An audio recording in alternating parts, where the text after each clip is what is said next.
Should you detail RVs in your mobile detailing business? Well, I just did my first, and I can say without a doubt that I will never detail another RV. My experience was horrible.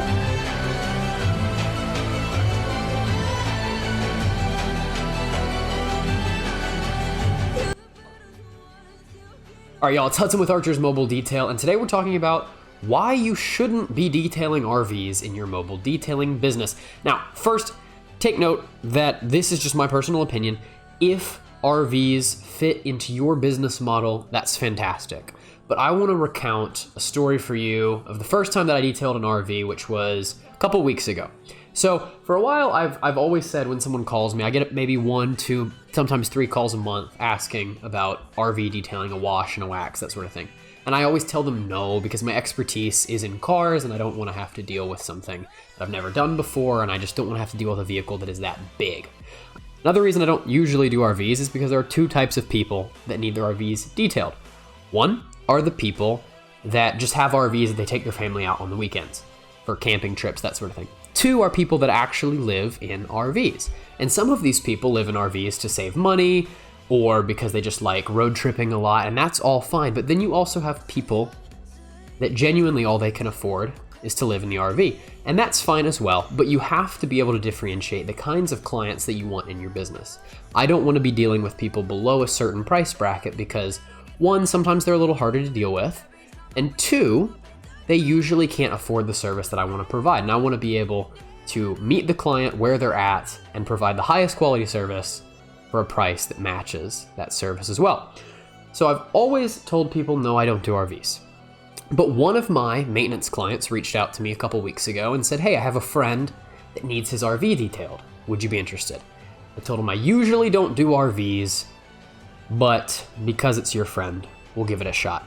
So I get connected with his friend, and his friend calls me out to detail his 26-foot RV, so not huge, for a full wash and wax on the outside, 8-month wax, and an interior cleaning. So I quoted him an $800, which I've just now learned is a little bit lower than usually would be quoted on a full in and out for an RV, especially with the problem that he had in this RV. And the problem he had was that it had been in storage for a few years and a rat had gotten into it. So you can imagine there's feces, there's urine, it smells, it was musty, it just wasn't a good situation. And I was overzealous to take care of it. I thought, sure, I'll take care of it. I'll take care of it because it's one of my maintenance client's friends. I'll do a good thing for him, quote him a little bit lower than what it usually would be, that sort of thing. And the exterior went flawless. It's actually very, very similar between washing the outside of a car and the outside of an RV. You apply the same kinds of wax. The paint and the clear coat is very similar, so it reacts the same to all of the chemicals that I use. But when it came to the inside, I had no idea what I was getting into. I thought, well, I've done cars before that have had rats in them. I've had to take care of urine and feces and that sort of thing, no problem. But that was on upholstery in cars and also on the plastic surfaces in vehicles. Well, with this RV, I was dealing with hardwood, I was dealing with tile, I was dealing with all of these surfaces that is like cleaning a house.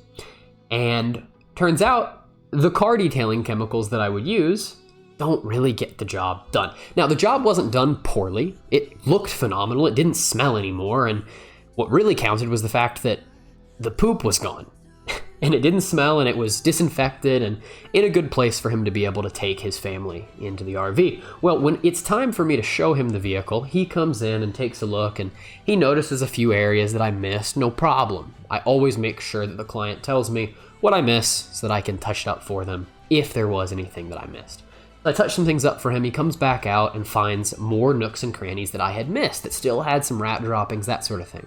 So we go back and forth for a couple hours, him finding little bits, that sort of thing, and me having to brush over some things. And he just starts getting really nervous and explains to me that he doesn't feel comfortable taking his family in the RV, even though it no longer smells.